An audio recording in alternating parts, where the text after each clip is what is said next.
देखो, हम बात कर रहे हैं सल्तनत काल की। सल्तनत काल के अंदर हमने बात की कि ये जो सुल्तान कहलाए, जिन्होंने अपनी सल्तनत बनाई, इनमें पहला वंश आया था गुलाम वंश, जिसे मामलुक वंश भी कहा जाता है। तो गुलाम और मामलुक वंश तो एक ही है। इस गुलाम वंश को खत्म करके कौन आए? खिलजी। खिलजियों को खत्म करके तुगलक। तुगलकों को खत्म करके सैयद, और सैयदों को खत्म करके लोदी आए। सबसे पहले हम बात करेंगे गुलाम वंश, जो पहला वंश हुआ। मामलुक वंश पहला मुस्लिम वंश हुआ, जो 1206 से 1290 तक जाता है। अब इसमें भी तीन वंशज आ गए, गुलाम वंश में भी तीन आ गए, क्योंकि यहां पर गुलामों का राज रहा। वो किसी ना किसी के गुलाम थे, उनका राज रहा। तीन वंश आ गए। एक तो कुतुबुद्दीन ऐबक का वंश आ गया, फिर उसका गुलाम इतुलतमिश, उसका वंश आ गया, फिर इतुलतमिश का गुलाम बलबन। तो तीन वंशज देख लिए, तो तीनों को अलग अलग नाम से भी जानते हैं वंश। तो देखो, कुतुबुद्दीन का वंश कहलाता है कुतुबी वंश। तो कुतुबुद्दीन के नाम पे ही हो गया ना, कुतुबी वंश। और फिर उसका गुलाम था इतुलतमिश।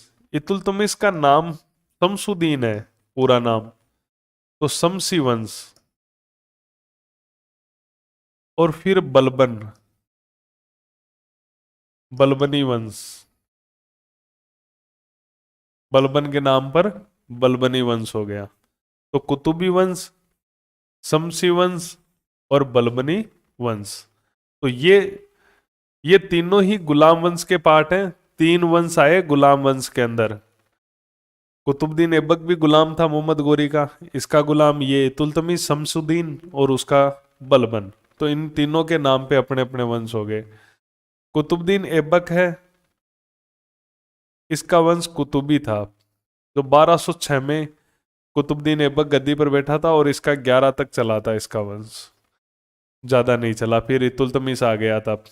और इसका वंश 1211। ये याद नहीं करने, एक बेसिक आइडिया के लिए, ताकि आप कभी भी मैटर देखो तो आपको थोड़ा सा आइडिया रहे कि ये वंश इस समय का है। तो 1211 से 1266 तक ये रहा, और बलबन गद्दी पर बैठा, और इसका वंश रहा 1290 तक। तो इन वंश के, कुतुबी वंश का संस्थापक कौन हुआ? इसका वंश संस्थापक हुआ कुतुबुद्दीन ऐबक, तभी कुतुबी कहलाया। कुतुबुद्दीन, कुतुबुद्दीन ऐबक।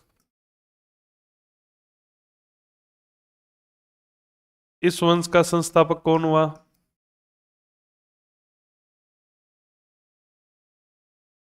इल्तुतमिश। इस वंश का संस्थापक कौन हुआ बलबनी का? बलबन।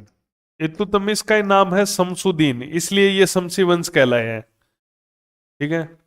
तो ये अपन को ये तीन वंशज पढ़ने हैं। तो मैटर तो होने ही वाला है, अच्छा खासा मैटर होगा गुलाम वंश का, क्योंकि गुलाम वंश में भी तीनों के वंशज पढ़ेंगे। कुतुबुद्दीन ऐबक, इससे देखो क्वेश्चन है ना, 99% इन तीन से आएंगे। 99%। लेकिन फिर भी चांसेज है दूसरों के भी, तो पढ़ना पड़ेगा भाई। लड़ाई एक एक कृष्णों की है। तो लेकिन मैंने इनके इनके देखे, इनके इनके, और इनको भी डीप पढ़ना पड़ेगा। मैं बात कर रहा हूं गुलाम वंश या मामलुक, तो हमारे सामने एक दिमाग में एक आता है कि ये मामलुक क्या है होता है। ये शब्दावली क्या है, नोट। ये मामलुक क्या होता है, इसको मामलुक वंश क्यों कहते हैं? गुलाम वंश को मामलुक वंश कहा जाता है। तो मामलुक का अर्थ क्या होता है? मामलुक का अर्थ होता है कि स्वतंत्र माता पिता से उत्पन्न जो दास होता है, वो मामलुक कहलाता है। स्वतंत्र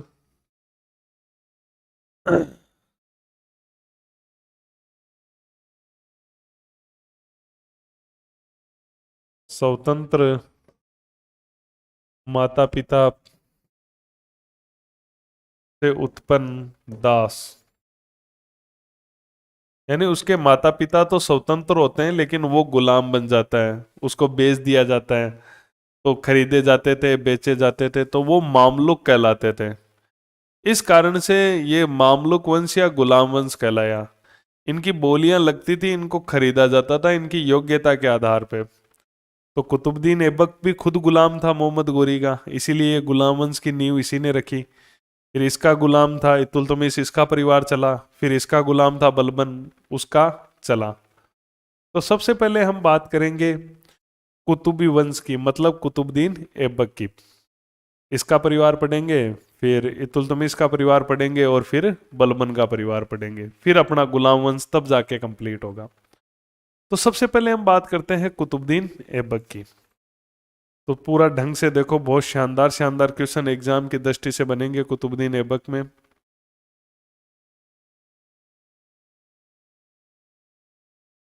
कुतुबुद्दीन ऐबक,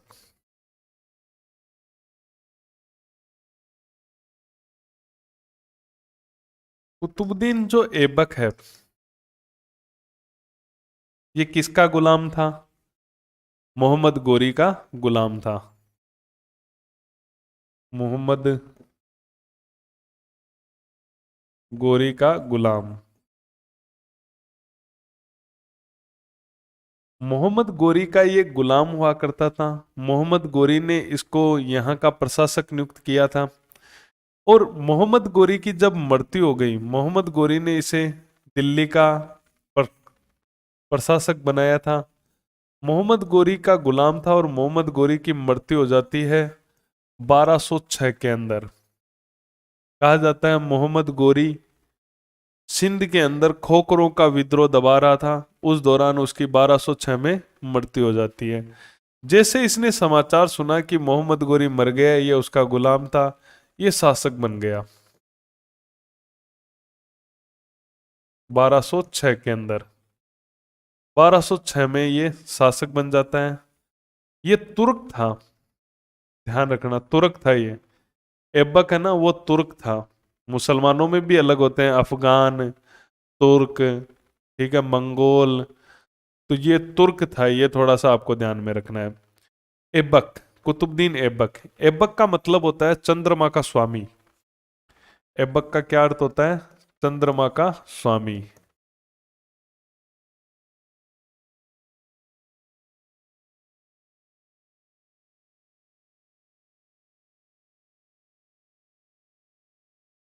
कुतुबुद्दीन ऐबक शासक बन जाता है 1206 के अंदर, और ये अपनी राजधानी बनाता है लाहौर को। वेरी इंपॉर्टेंट क्वेश्चन है, राजधानी किसको बनाई है इसने? लाहौर को। राजधानी लाहौर को बनाता है ये राजधानी। चाहता तो ये दिल्ली रख सकता था राजधानी, लेकिन राजधानी इसने लाहौर रखी। ये भी एक अच्छा क्वेश्चन है। लाहौर को अपनी राजधानी रखी क्योंकि ये उधर से आया था, तो उधर नजदीकियां रखना चाह रहा था। इसने सुल्तान का पद धारण नहीं किया ये, और देखो शासक तो बन गया है, लेकिन इसने अपने आप को ये नहीं कहा कि मैं सुल्तान हूं। इसने कभी नहीं कहा। ये गजनी का शासक था मोहम्मद गोरी। हमने पढ़ा है कि मोहम्मद गोरी की जब मृत्यु हो गई और गजनी में जब गद्दी पर बैठा गयासुद्दीन महमूद, तो ये उससे अनुमति लेकर ही शासक बना था। तो इसका मतलब है इसने अपने आप को सुल्तान नहीं माना है, ये सुल्तान नहीं बना। और ये गजनी के शासक गयासुद्दीन महमूद से अनुमति लेकर शासक बना था। तो ये बहुत अच्छा है, ध्यान रखना। तो सुल्तान नहीं बना, सुल्तान की पदवी धारण नहीं की, ठीक है। गजनी को कर भेजता था, गजनी के राजा से ही अनुमति ली थी, क्योंकि मोहम्मद गोरी गजनी का था। तो गजनी का शासक जो गयासुद्दीन मोहम्मद है, गजनी के शासक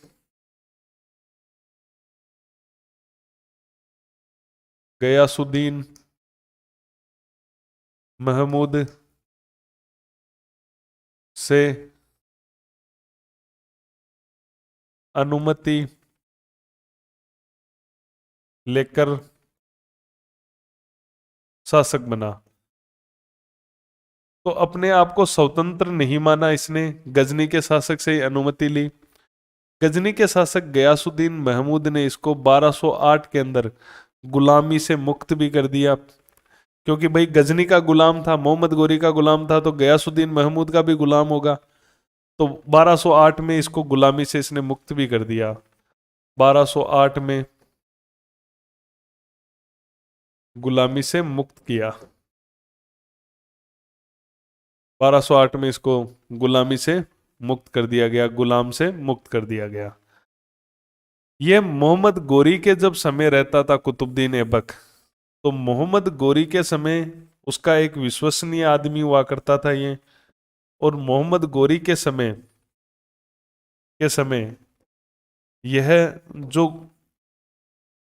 इसके पास में जो पद था वो थोड़ा महत्वपूर्ण पद था, जो घोड़ों को संभालने से रिलेटेड पद था, अश्वशाला का प्रमुख का पद था, अमीर ए अखुर का। अमीर ए अखुर, अमीर ए अखुर पद होता है घोड़ों से संभालने से रिलेटेड। तो ये जो पद होता है ये अश्वशाला का प्रमुख होता है, यानी अपनी भाषा में कहें हिंदी में तो ये पद होता है अश्वशाला का प्रमुख। अश्व मतलब होता है घोड़ा। आप ऐसे याद रख सकते हो। अखुर, खुर किसके होते हैं? खुर होते हैं पैरों, जानवरों के पैरों को खुर कहा जाता है। तो मोहम्मद गोरी के समय इसको एक बड़ा पद भी मिला हुआ था, अमीर ए अखरू का, अश्वशाला का प्रमुख का पद भी इसको। अखुर मतलब खुर घोड़े के होते हैं, तो उसको। तो इसने यहाँ का शासक बन गया और इसने पहली बार ये भारत का एक मुस्लिम शासक बना, कुतुबुद्दीन ऐबक। ठीक है, तो मैं ये कह सकता हूं कि भारत में इसने कौन से वंश की नींव रखी है? इसने भारत में नींव रखी है गुलाम वंश की, क्योंकि ये गुलाम था इसलिए इसका वंश गुलाम वंश कहलाया। मैं ऐसे कह सकता हूं मामलुक वंश, क्योंकि गुलाम को क्या कहा जाता है? मामलुक कहा जाता है। मैं ये कह सकता हूं तुर्क वंश, क्योंकि तुर्क था ये, तो तुर्क साम्राज्य की नींव इसने रखी है। मैं ये कह सकता हूं कि मुस्लिम वंश, क्योंकि पहला मुस्लिम शासक है ये। तो इस प्रकार से गुलाम वंश का एग्जाम में पूछ ले, मामलुक वंश का पूछ ले, तुर्क पूछ ले, मुस्लिम पूछ ले, या खुद कुतुबुद्दीन कुतुबी, इसने एक नया अपने नाम से इसका वंश शुरू हो गया, कुतुबी वंश की स्थापना की।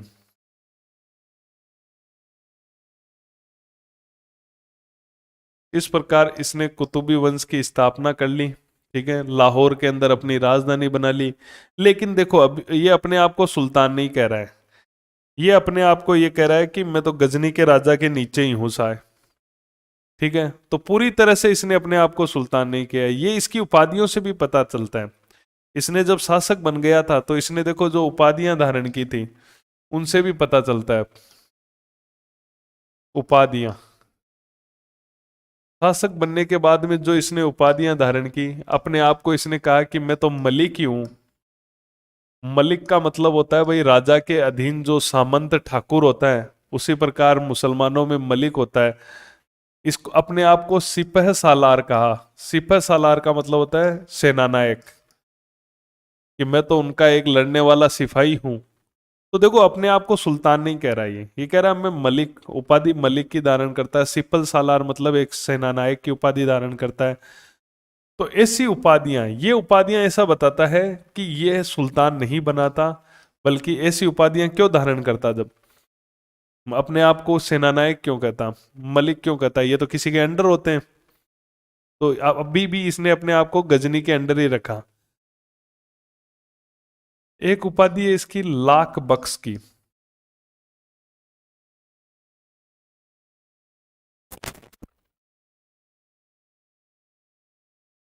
लाख बख्श, बख्श मतलब बख्शीश। बख्शीश क्या होती है? दान। तो लाखों का दान देने के कारण से इसे लाख बख्श कहा जाता है। लाखों का दान, यानी ये दानवीर था।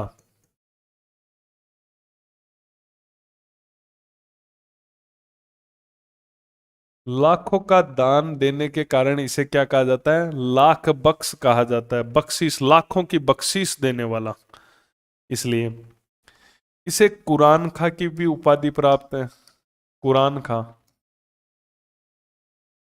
कुरान खा क्यों कहा जाता है? क्योंकि ये सुरीली आवाज में कुरान का पाठ करता था, बहुत सुंदर गाता रहता था कुरान की पंक्तियां, सुरीली आवाज में कुरान का पाठ करता।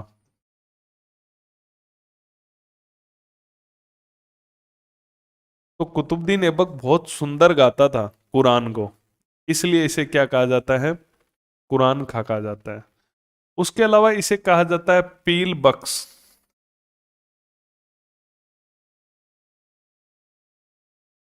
पील बख्श, पील का मतलब होता है हाथी, हाथियों का दान देने के कारण से।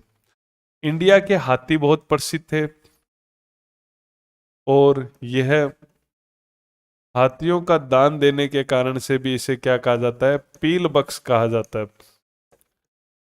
वैसे देखो, बख्श ऐसे न लिखकर बख्शीश होती है ना, बक्स हो गया ये तो, बख्श। अगर एग्जैक्ट में इसको एकदम सही लिखो ना, तो ये ऐसे लिखना चाहिए फिर, बख्शीश है ना, तो लाख बख्श। ठीक है, ये शब्द क की जगह ख, शुद्ध तो यही है, लाख बख्श।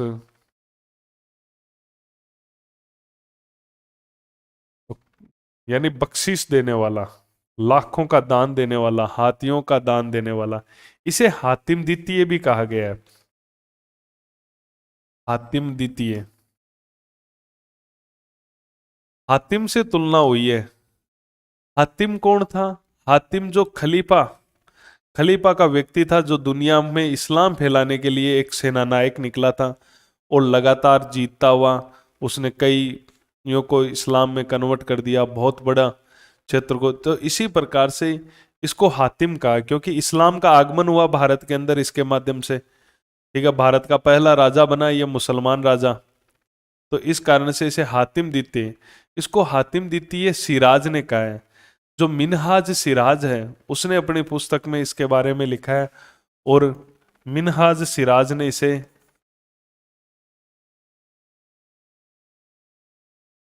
सिराज ने कहा,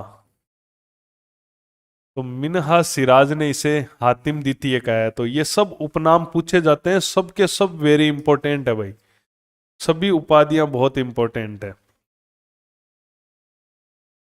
उसके अलावा बात करें तो इसके दरबार में इसके समकालीन कौन कौन थे, तो इसके समकालीन आपने नाम सुना होगा एक बहुत बड़े व्यक्तित्व का, नहीं तो आगे मैं उसका विस्तार से वर्णन कराऊंगा, हसन निजामी। ताजुल मासीर जिसने लिखी थी, वो इसके दरबार में इसके समकालीन हुआ करता था, हसन निजामी। हसन निजामी, इसके समय कोई किताब नहीं लिखी थी, लेकिन इसके समय था हसन निजामी। हसन निजामी कुतुबुद्दीन ऐबक के समय भी था। और एक फक्र ए मुदवीर नामक जो व्यक्ति था, फक्र ए मुदवीर, फक्र ए मुदवीर, ये भी इसके समय दरबार में रहता था। तो हसन निजामी जो इतना बड़ा नाम है, वो कुतुबुद्दीन के समय भी था, कुतुबुद्दीन के आगे भी था, लेकिन कुतुबुद्दीन के समय भी था। और फक्र मुदवीर कुतुबुद्दीन ऐबक के समय भी था और बाद में भी था। अब देखें, अपन बात करें तो निर्माण की बात कर लेते हैं, किस किस चीज का निर्माण करवाया इसने। वैसे मैं ये निर्माण और स्थापत्य कला अलग से पढ़ाऊंगा, तब विस्तार से चर्चाएं होगी। यहाँ केवल अपन इतिहास की दृष्टि को लेके चल रहे हैं, ठीक है। बाकी स्थापत्य दृष्टि को लेकर अपन स्थापत्य में अलग से बात करेंगे। इसकी निर्माण की बात करें तो नाम से ही पता चल रहा है, इसने निर्माण करवाया कुतुब मीनार का। कुतुब मीनार इसी ने बनाई थी। कुतुब मीनार कहाँ पर है? दिल्ली के अंदर है, इसी ने बनाई थी। और ये इसने बनाई थी एक सूफी संत था उसके नाम पे, ये ध्यान रखना है। इसने अपने नाम पे, देखो कुतुबुद्दीन से अपन कंफ्यूज हो जाते हैं, सूफी संत था कुतुबुद्दीन बख्तियार काकी, कुतुबुद्दीन बख्तियार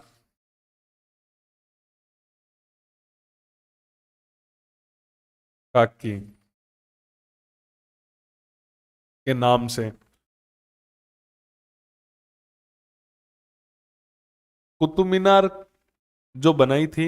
बाकी इसकी पूरी हिस्ट्री कुतुब मीनार की वो अपन पढ़ेंगे जब स्थापत्य वगैरह पढ़ेंगे, किसने इसका जीर्णोद्धार करवाया, किसने इसकी मरम्मत करवाई, किस किस इससे लिंक रहा है, चौथी मंजिल से, पांचवी मंजिल से, वो सब बातें अपन करेंगे। तो कुतुब मीनार कुतुबुद्दीन ऐबक ने बनाई है, दिल्ली के अंदर है, लेकिन कुतुबुद्दीन ऐबक ने अपने नाम से न बनाकर उस समय के एक बड़े सूफी आंदोलनों में अपन पढ़ते हैं इसके बारे में, कुतुबुद्दीन बख्तियार काकी, उनके नाम से कुतुब मीनार इसने बनाई। पूरा तो ये नहीं करा पाया, आगे बाद में ही हुई पूरी तो ये। इसने एक मस्जिद बनाई, कुव्वत ए इस्लाम मस्जिद, कुव्वत ए इस्लाम मस्जिद इसने बनाई, जो कि दिल्ली के अंदर ही बनाई, यही कुतुब मीनार वाला इलाका है ये, कुतुब मीनार इसी मस्जिद में ही है। तो इसने वहां मस्जिद भी बना दी। यह उत्तर भारत की पहली मस्जिद थी, यह हिंदू और जैन मंदिरों को तोड़ के बनाई गई थी, हिंदू व जैन मंदिरों को तोड़कर बनाई गई।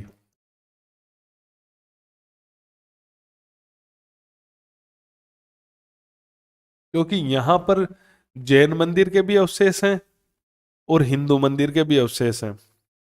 तो जैन मंदिरों और हिंदू मंदिरों को तोड़कर कुवैत ए इस्लाम मस्जिद बनाई गई, दिल्ली के अंदर है। ये उत्तर भारत की पहली मस्जिद है, उत्तर भारत की। कई जगह आप ये भी देख लेते हो कि भारत की प्रथम मस्जिद है।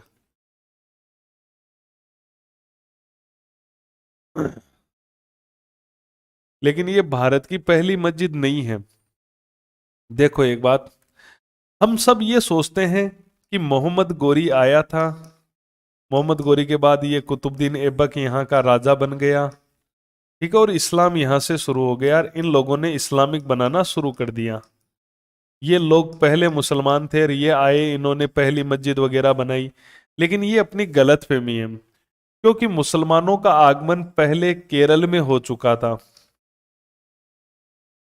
केरल के अंदर मुसलमान पहले आ चुके थे, क्योंकि ये मालाबार तट है और मालाबार तट में व्यापार के लिए बहुत फेमस हुआ करता था, जो कि इन जो अरब कंट्रीज से, फारस कंट्रीज से, इनसे इनका व्यापार लगातार होता था। तो व्यापारियों के माध्यम से यहाँ तटीय इलाकों में मुस्लिम धर्म फैल चुका था और यहाँ पर मस्जिद बन चुकी थी।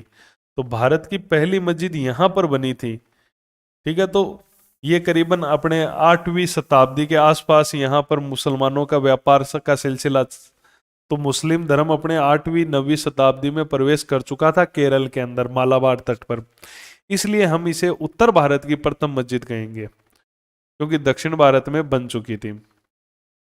हिंदू मंदिरों को तोड़ के आज भी इनके अवशेष पड़े हैं वहां पर, ठीक है। कुवैत इस्लाम जो मस्जिद, जिसको आप जनरली भारत की पहली मस्जिद कहते हो, वो यही है। 2.5 दिन का झोपड़ा इसने बनाया। 2.5 दिन का जो झोपड़ा है वो अजमेर के अंदर है। कुतुबुद्दीन ऐबक ने अजमेर पर आक्रमण किया और अजमेर में यहाँ पर एक संस्कृत पाठशाला थी, विग्रहराज चतुर्थ की पढ़ाई हुई, बनाई हुई संस्कृत पाठशाला, राजस्थान जीके में पढ़ते हैं। संस्कृत पाठशाला को तोड़कर बनाई, विग्रहराज की जो संस्कृत पाठशाला कंठाभरण जो बनाई हुई थी, मस्जिद बनाई। तो इस प्रकार राजस्थान में ये मस्जिद बन गई, राजस्थान की पहली मस्जिद है ये। तो यहाँ संस्कृत पाठशाला था जिसको तोड़ के बना दी गई, और राजस्थान की ये प्रथम मस्जिद थी। तो इस प्रकार से ये जो कुतुबुद्दीन ऐबक के काम है, भाई उत्तर भारत में आता है, इस्लाम की नींव रखता है, तो इस्लाम की पहली मस्जिद बनाता है। राजस्थान आता है, राजस्थान की पहली मस्जिद बनाता है अजमेर। 2.5 दिन का झोपड़ा।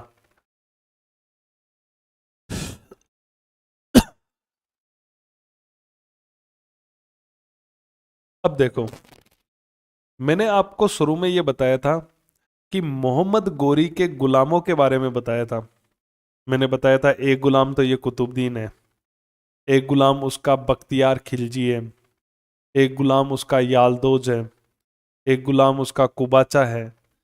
अब देखो, कुतुबुद्दीन ऐबक के सामने समस्या होगी, कौन? वो तीनों गुलाम। तीनों गुलाम उसके सामने चैलेंज है, क्योंकि कुतुबुद्दीन ऐबक यहाँ का शासक बन गया है, तो बाकी के जो गुलाम है उनसे कुतुबुद्दीन का कुछ ना कुछ संघर्ष होगा, और उसके बारे में अपन देखेंगे। देखो,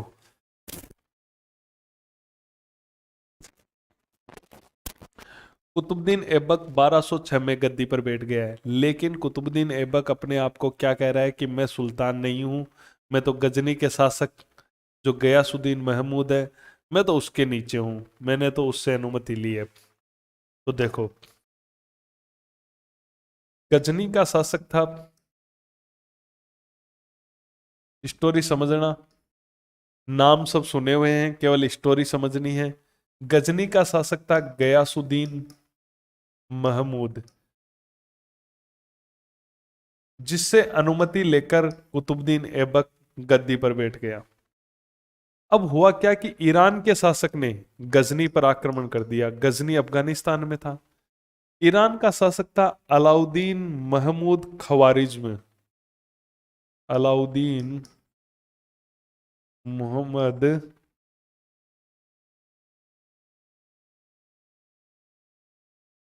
खवारिज्म। इसने कर दिया आक्रमण गजनी पर, गजनी पर आक्रमण कर दिया, और गयासुद्दीन महमूद गजनी छोड़ के भाग गया, गजनी से भागा। ये गजनी से भाग गया और गजनी का शासक बन गया एक गुलाम। मैंने बताया था आपको, मैंने आपको बताया था ना कि गजनी किसके हाथ लगा था? 4 गुलाम थे ना, कुतुबुद्दीन ऐबक का तो लाहौर और दिल्ली लग गया हाथ, तो किसके लगा था? ये मैंने शुरू में बता दिया था, यालदोज, ताजुद्दीन यालदोज। तो यहां का शासक बन गया था ताजुद्दीन यालदोज। यालदोज के गजनी हाथ लग गया, अब गजनी का शासक हो गया है यालदोज। गजनी का शासक यालदोज हो गया है ताजुद्दीन यालदोज। कुतुबुद्दीन ऐबक है जो बन चुका है दिल्ली का शासक और लाहौर का शासक। राजधानी उसने लाहौर रख रखी है। अब क्या होता है कि जो ताजुद्दीन यालदोज गद्दी पर बैठ जाता है और कुतुबुद्दीन ऐबक आता है। कुतुबुद्दीन ऐबक, कुतुबुद्दीन ऐबक देखो, गुलामों के चारों गुलाम ही लड़ेंगे। कुतुबुद्दीन ऐबक जो कि कहाँ का राजा है? लाहौर का। एक स्टोरी ये, सेकंड स्टोरी है ये। लाहौर का कौन है? कुतुबुद्दीन ऐबक गुलाम, जो गद्दी पर बैठ चुका है, और उसने अनुमति ली थी, गयासुद्दीन से ली थी, लेकिन गयासुद्दीन तो खुद ही भाग गया। यहाँ तो यालदोज का राज आ गया। तो ये क्या करता है फिर? गजनी पर आक्रमण करता है। और गजनी में कौन होता है? ये यालदोज ही होता है। कुतुबुद्दीन ऐबक गजनी पर आक्रमण करता है और ये यालदोज यहां पर रहता है। इस यालदोज को पराजित कर देता है और यहां पर इसको जीत लेता है। और यहां पर यालदोज पराजित होता है ना, यालदोज पराजित होता है। यालदोज ने कुतुबुद्दीन से वैवाहिक संबंध कर लिए।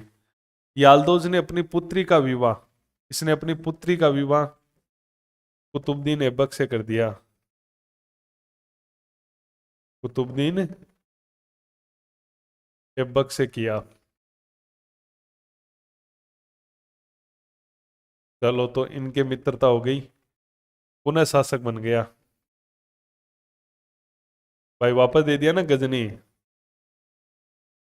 तो यालदोज से इसका जो संघर्ष था वो खत्म हो गया। गजनी के 4 गुलाम, अपन चारों गुलामों से बात करें तो कुतुबुद्दीन ऐबक का पहले गुलाम से तो हो गया, गजनी के यालदोज से। तो गजनी में यालदोज आ गया था और उसकी बेटी से फिर कुतुबुद्दीन ने विवाह कर लिया था। मैंने अब आपको एक और बताया था कि जो सिंध है, सिंध के अंदर मैंने बताया था उच्च के क्षेत्र के अंदर, और मैंने आपको बताया था मुल्तान, इन क्षेत्रों में यहां पे कौन शासक था? यहां पर शासक बन बैठा था एक और गुलाम था, नासुरुद्दीन कुबाचा। मैंने शुरू में बताया कि चारों गुलामों ने जो राज्य बांटा था उसके बारे में। नासुरुद्दीन कुबाचा सिंध, उच्छ और मुल्तान यहाँ का शासक बना हुआ था। ठीक है। कुतुबुद्दीन ऐबक लाहौर का शासक बना हुआ है, तो ये भी तो पड़ोसी हैं। कुतुबुद्दीन का इससे भी संघर्ष हो जाता है। गुलामों से संघर्ष होना ही था, सब गुलाम चाहते हैं मैं बड़ा राजा बनूं। तो कुतुबुद्दीन ऐबक ने आक्रमण कर दिया। ठीक है। और यहां पर इनके बीच में संघर्ष होता उससे पहले ही क्या हुआ, वैवाहिक संबंध हो गया। कुतुबुद्दीन चालाक था, वो चाहता था कि मुझे अगर स्थायी रहना है तो इसके साथ में वैवाहिक संबंध कर लेना चाहिए। कुतुबुद्दीन ऐबक ने अपनी बहन का विवाह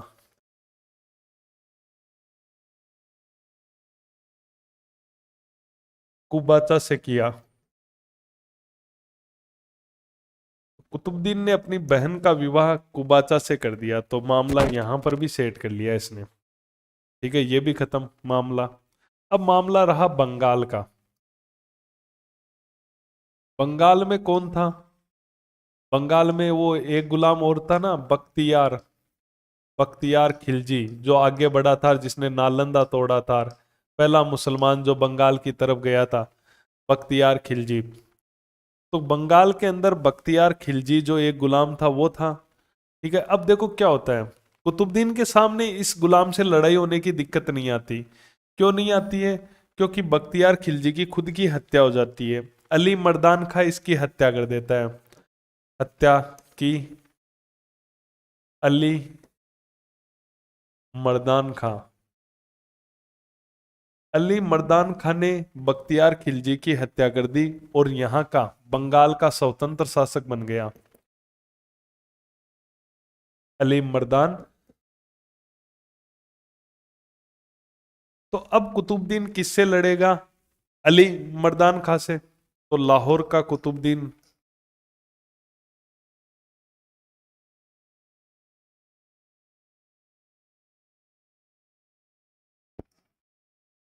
तो इसकी लड़ाई तो इससे होनी थी, पर यह तो है ही नहीं, इस पे आक्रमण करेगा और ये अधीनता स्वीकार कर लेता है। अली मर्दान खां अधीनता स्वीकार की। तो देखो कुतुबुद्दीन के संघर्ष याद करने में जोर आया क्या? बिल्कुल जोर नहीं आया, क्योंकि कुतुबुद्दीन के जो गुलाम साथ में थे उनसे ही लड़ा या उनसे ही वैवाहिक संबंध किया। अब बख्तियार से क्या लड़ता है, ये तो खुद मारा गया, तो अली मर्दान खाया इसकी जगह, तो इससे लड़ा। तो ये कुतुबुद्दीन के संघर्ष है, तो कोई ज्यादा हार्ड इसमें संघर्ष वाली बात कुतुबुद्दीन की है नहीं। अब देखो, कुतुबुद्दीन ऐबक की मृत्यु हो जाती है। कुतुबुद्दीन ऐबक, कुतुबुद्दीन ऐबक की जो मृत्यु होती है 1206 में, तो बैठा ही था, 1210 में इसकी मृत्यु हो जाती है। राजधानी कौन सी है? लाहौर में बैठा है, तो लाहौर में मृत्यु होती है। और ये क्या है, एक खेल खेल रहा था। जैसे पोलो होता है ना, घोड़े पर खेला जाता है, घोड़े पर बैठे रहते हैं, नीचे बॉल को मारते रहते हैं, उसी प्रकार से एक तरह से ये समझ लो कि पोलो का ही पुराना नाम है चौगान। चौगान खेलते समय ये घोड़े से गिरकर मर गया। चौगान की जगह एग्जाम में पोलो लिखा जाए तो गलत मत मानना, ठीक है। चौगान खेलते समय घोड़े से गिरकर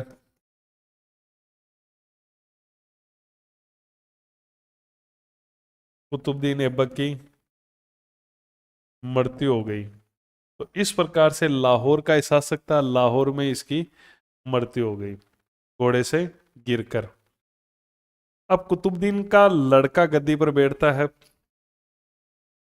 जिसका नाम है आराम शाह।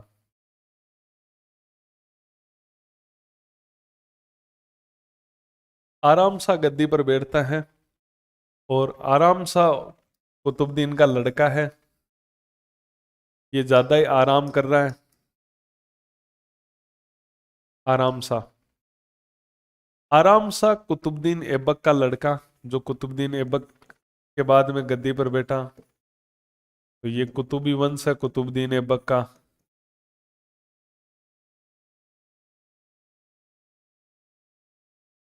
इसका शासन ज्यादा नहीं चला।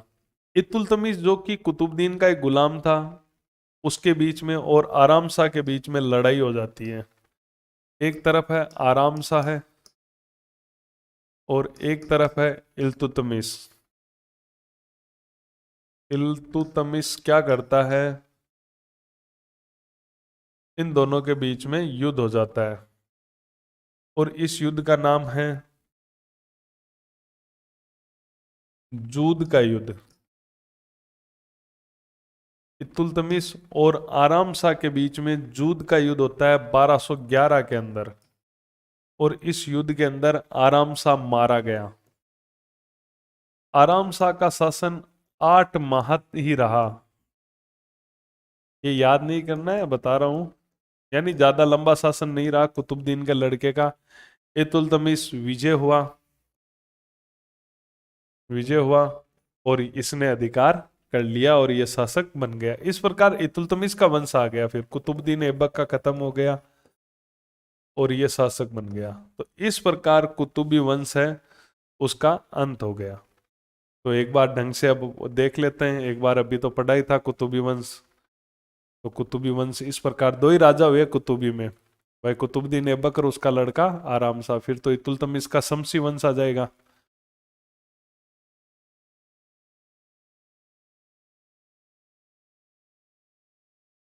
देखो, पहला वंश पढ़ रहे हैं अपन सल्तनत का गुलाम वंश। गुलाम के बाद में कौन आए, खिलजी। खिलजियों के बाद तुगलक, तुगलक के बाद सैयद, सैयद के बाद लोधी। तो हम सबसे पहले गुलाम पढ़ेंगे। गुलाम वंश या जिसे मामलुक कहा जाता है 1206 से 1290 तक। इसमें कुतुबी वंश पहले आया, फिर शमसी आया। इसमें भी 3 पार्ट कर सकते हैं अपन, बलबनी, क्योंकि तीनों का रहा ना, ये तीनों गुलाम है इसलिए ये गुलाम वंश में आएंगे। लेकिन इसके भी 3 परिवार चलेंगे। कुतुबी वंश में कुतुबुद्दीन का परिवार चलेगा, शमसी में शमसुद्दीन इल्तुतमिश का परिवार चलेगा। शमसुद्दीन इल्तुतमिश ही है। और आगे पढ़ोगे, जब पढ़ोगे हिस्ट्रियां, तब सब बताऊंगा। बलबनी का बलबन है ही। तो सबसे पहले हम ये देखो, मामलुक का अर्थ क्या होता है, स्वतंत्र माता पिता से उत्पन्न दास गुलाम। माता पिता स्वतंत्र थे लेकिन बेटे को बेच दिया गया, तो ये गुलाम वंश ऐसे ही बना मामलुक। ये ऐसे लोग थे जिनको बाजार में बेचा गया था। चलो कुतुबुद्दीन ऐबक के बारे में बात करते हैं। कुतुबुद्दीन ऐबक मोहम्मद गोरी का गुलाम था। मोहम्मद गोरी की मृत्यु कब हुई, 1206 में। जब मृत्यु के समाचार इसके पास में पहुंचा तो ये शासक बन गया, क्योंकि मोहम्मद गोरी ने इसको दिल्ली सौंप रखा था कि उसकी देखरेख करनी है, लेकिन वो मरते ही ये शासक बन गया। तुर्क था ये। ऐबक का अर्थ होता है चंद्रमा का स्वामी। क्या अर्थ होता है, चंद्रमा का स्वामी। राजधानी इसने लाहौर बनाई, दिल्ली नहीं रखी है, ध्यान रखना। कुतुबुद्दीन ऐबक जो यहाँ भारत में जो मुसलमान आए हैं, कुतुबुद्दीन ऐबक पहला राजा हुआ है, ठीक है। तो इसने अपनी राजधानी लाहौर रखी। ये सुल्तान नहीं बना और गाजी के शासक गयासुद्दीन महमूद से अनुमति लेकर शासक बन गया। 1208 में उसने इसको गुलामी से मुक्त भी कर दिया। मोहम्मद गोरी के समय ये जब गुलाम हुआ करता था तो अमीर अखरू पद पर रहा करता था।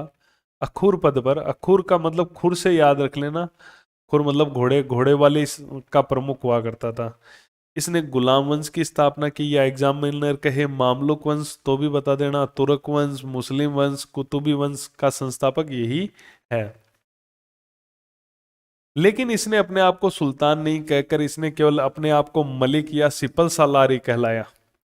इन उपाधियों से ध्यान कि अपने आप को सुल्तान न कहकर मलिक और सिपल सालार कहकर ही संतुष्ट था। लाखों की बख्शीश देने वाला, लाखों का दान देने वाला के कारण कुरान खां सुरीली आवाज में कुरान की आयतें गाता था। पील बख्श, पील मतलब होता हाथी, हाथियों का दान देने के कारण से। हातिम द्वितीय, ये मिनहाज सिराज ने इसको कहा है, हातिम द्वितीय, इस्लाम का प्रचार करने के लिए। भाई एक तरह से इस्लाम को यहाँ पर स्थापित किया इसने, इसलिए तुलना करवा दी हातिम से, तो हातिम द्वितीय कह दिया। दरबारी हसन निजामी जो इतना बड़ा व्यक्तित्व हुआ, वो इसी के दरबार में था। हसन निजामी काफी लिखता है कुतुबुद्दीन के बारे में, अलग से जब मैं इनके बारे में पढ़ाऊंगा तब चर्चा करेंगे। फक्र ए मुदवीर, ये भी इसके दरबार में रहता था। निर्माण की बात करें तो कुतुब मीनार का निर्माण करवाया। कुतुब मीनार कहाँ पर करवाई? दिल्ली के अंदर। सूफी संत कुतुबुद्दीन बख्तियार काकी के नाम से करवाई। कुवैत इस्लाम मस्जिद दिल्ली में बनवाई, जो वही है, ये दिल्ली में ही है, ये कुवैत इस्लाम मस्जिद है ना, इसी मस्जिद में कुतुब मीनार है। ठीक है, तो कुवैत इस्लाम मस्जिद ये दिल्ली में मेहरौली में है। ये हिंदू व जैन मंदिरों को तोड़कर बनाई गई उत्तर भारत की प्रथम मस्जिद है ये। 2.5 दिन का झोपड़ा अजमेर में जो संस्कृत पाठशाला सरस्वती मंदिर था, जिसे कंठाभरण भी कहा जाता है, जो विग्रहराज चौहान का बनाया हुआ था, उसको तोड़कर इसने मस्जिद बना दी वहां पे। ये राजस्थान की पहली मस्जिद है, 2.5 दिन का झोपड़ा अजमेर के अंदर। अब देखो क्या स्टोरी होती है। ये गजनी के शासक से अनुमति लेकर गद्दी पर बैठता है कि भाई तू सुल्तान है, मैं सुल्तान नहीं हूं, तू अनुमति दे दे, मैं शासक बन जाता हूँ। ये शासक बन गया। गजनी का शासक गयासुद्दीन महमूद था ही। ठीक है, तो अब क्या होता है कि ईरान का शासक उस पर आक्रमण कर देता है गजनी पर, जिसका नाम है अलाउद्दीन महमूद खवारिज्मी। गयासुद्दीन महमूद गजनी छोड़ के भाग जाता है और गजनी का शासक वो गुलामों से एक यालदोज बन जाता है। मैंने यालदोज और वो उस समय चारों गुलाम बता के चारों कहाँ के बने थे, लिस्ट बनाई थी, वही है यालदोज। यालदोज को गजनी मिला था। ठीक है, तो अब इसने यालदोज पे आक्रमण किया, उसको पराजित भी किया, उसकी बेटी से विवाह कर लिया, उसको वापस शासक बना दिया। ठीक है, इससे सल्टीवाड़ा हो गया। अब सिंध, उच्छ और मुल्तान पर कब्जा कर रखा था नासुरुद्दीन कुबाचा, तो इससे भी कुतुबुद्दीन ऐबक ने अच्छे संबंध स्थापित कर लिए। बहन का विवाह कुबाचा से कर लिया, तो इससे भी अच्छे संबंध। अब बंगाल में एक गुलाम और बचा हुआ था, बख्तियार खिलजी। इसकी हत्या वहां अली मर्दान खान ने करके और खुद बंगाल का शासक बन गया। इसने उस पर आक्रमण करके अधीनता स्वीकार करा ली, तो इसका भी मामला सेट हो गया। कुतुबुद्दीन ऐबक की मृत्यु 1210 में हो गई, कम ही राज कर पाया। भाई 6 में तो बना ही था, 10 में मर ही गया। लाहौर के अंदर चौगान खेलते समय घोड़े से गिरकर इसकी मृत्यु हो गई। कुतुबुद्दीन का लड़का है आराम शाह। आराम शाह कौन है? कुतुबुद्दीन ऐबक का लड़का है, जो इतुलतमिश क्या करता है, इसको जूद का युद्ध में 1211 के अंदर, भाई 10 में तो वही मरा था, 11 में इसको मार दिया इतुलतमिश ने। तो आराम शाह मारा गया और इतुलतमिश विजय हुआ और शासक बन गया। 8 माह ये इसका शासन रहा है आराम शाह का। इतुलतमिश का जो है वो वंश आ गया, जिसका नाम है शमसी वंश।